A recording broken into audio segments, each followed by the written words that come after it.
One, two, three.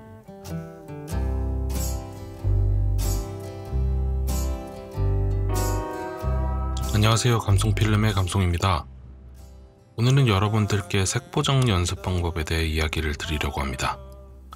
색보정을 위해 여러분은 유튜브나 블로그에서 좋은 색감의 럿을 다운받으셔서 적용하시거나 럿의 적용은 유니크하다고 느끼시지 않아 자신만의 독특한 색감을 위해 럿을 사용하지 않고 색보정을 하고 계실 것입니다. 하지만 럿을 다운받기 전 샘플 영상에서는 분명히 좋은 색감이 나왔는데 내가 촬영한 영상에서는 제대로 표현되지 않는다든지 감독님 이거 어떻게 안 돼요? 어떠한 장면에서는 좋은 색감을 만들었는데 그 장면을 다시 만들어내기가 어렵다든지 하는 경험들을 다들 해보셨을 텐데요. 오늘은 이런 문제들을 해결하기 위한 연습 방법을 알려드리려고 합니다. 여러분들은 컬러 커렉션과 컬러 그레이딩이라는 말을 들어보셨나요? 색보정은 좋은 품질의 원판을 만들기 위한 컬러 커렉션 과정과 감정을 입히기 위한 그레이딩의 과정으로 나누어집니다. 많은 분들이 색보정의 어려움을 겪으시는 이유는 이 커렉션과 그레이딩의 과정이 동시에 이루어지기 때문입니다. 아니면 커렉션의 과정이 없이 조정 레이어에 런만 씌우시기 때문이기도 하죠.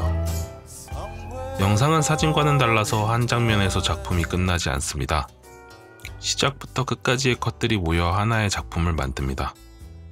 따라서 그 중간의 컷들은 하나의 작품 안에서 일정한 톤 앤 매너를 유지하여야 합니다. 그러나 같은 장소에서 같은 시간에 같은 카메라로 촬영을 하더라도 빛의 방향이나 구도에 따라 장면의 노출, 컨트라스트, 화이트 밸런스 등은 모두 달라질 수가 있습니다. 그레이딩을 하기 전 커렉션 작업을 통해 모두 균일한 컷을 만들어 동시에 그레이딩을 적용한다면 톤 앤 매너가 유지된 채 그레이딩을 할 수가 있고, 그레이딩이 변경되거나 럿을 다른 걸 사용한다고 하더라도 또 다른 컷별 수정이 없이 무드를 변화시킬 수 있습니다. 자, 이제 커렉션의 중요성을 이야기 드렸으니 커렉션의 방법에 대해 이야기를 드릴게요. 이 공식만 알고 계시면 됩니다. 어두운 것은 어둡게, 밝은 것은 밝게, 하얀 것은 하얗게. 가장 먼저 어두운 부분을 어둡게 만들어 주세요. 이 어두운 부분의 디테일이 사라지지 않는 범위 내에서 포인트를 잡으시고 다음으로 밝은 부분을 밝게 만들어 주세요. 마찬가지로 하얀 부분의 디테일이 날아가지 않도록 만들어 줍니다. 다음으로는 그 사이의 밸런스를 미드톤을 활용해 잡아나가 주세요. 컨트라스트가 너무 세지지 않게 작업을 하시면 됩니다.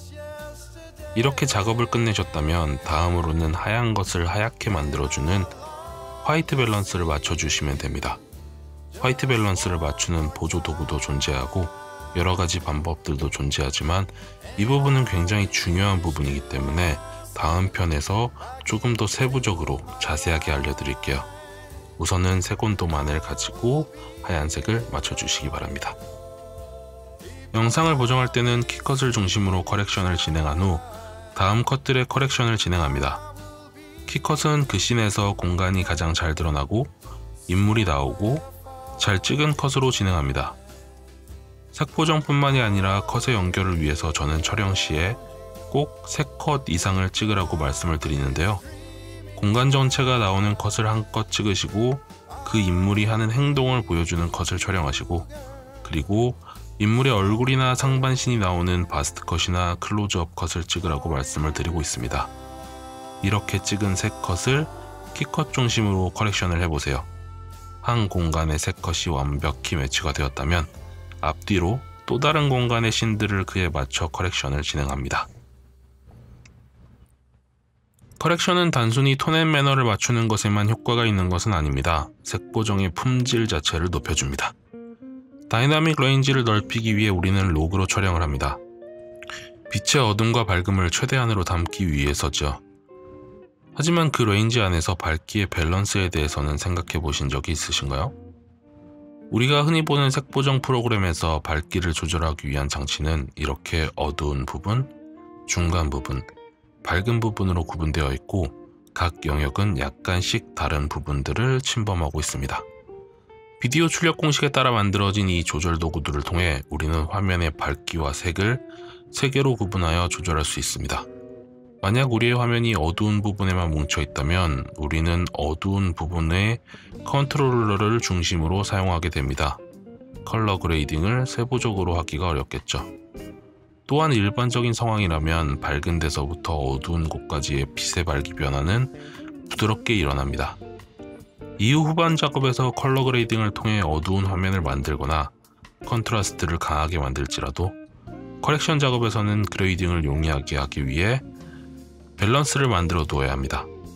앞선 방법을 통해 우리는 균형 잡힌 빛의 밸런스를 만들어낼 수 있습니다. 촬영을 직접 해서 이런 연습을 해보는 것이 가장 좋지만 촬영을 자주 할 수 없으신 분들께 한 가지 팁을 더 드리도록 하겠습니다. 이 방법은 커렉션뿐만이 아니라 그레이딩에도 도움이 되는 연습 방법입니다. 좋아하는 영화를 한 편 골라 그 중에 좋아하는 장면을 캡처해 주시고 핸드폰이나 아이패드의 보정 어플에 넣어보세요. 이렇게 캡처된 사진을 불러오셨다면 이 사진의 원본은 어땠을까 상상하며 커렉션을 해보는 것입니다. 밝기를 변화시켜서 좋은 밸런스를 만들어보고 또 화이트 밸런스를 변화시켜서 하얀 것을 하얗게 만들어봅니다. 원본으로 돌리셨다면 이제 생각이 되실 것입니다. 이걸 역으로 하면 이 영화와 같은 화면을 만들 수 있겠구나. 물론 영화에서 나온 화면은 단순히 이 정도의 작업만으로는 되지 않습니다. 수많은 디테일들이 들어가 있죠. 하지만 컬러에 대한 감각을 익힐 수 있다는 장점이 있습니다. 그레이딩을 하기 위해서는 기준점이 필요합니다. 원래 퓨어한 상태를 만들 수 없는데 그보다 더 어려운 그레이딩을 할 수는 없겠죠. 오늘은 이렇게 색보정의 기초에 대한 내용과 색보정을 연습하는 방법에 대해 간단히 안내해 드렸습니다. 어떠셨나요? 단순히 기술만을 알려드리는 것도 좋지만 그래프를 안다고 해서 색보정을 할 수는 없다고 생각합니다. 색을 보는 눈을 만드는 훈련, 좋은 화면을 만드는 훈련을 항상 많이 하시고 그레이딩을 시작해 보시는 것을 추천드립니다. 그럼 오늘도 감성 가득한 하루 되시길 바랍니다. 컨텐츠를 재밌게 보셨다면 좋아요와 구독도 부탁드립니다. 감사합니다.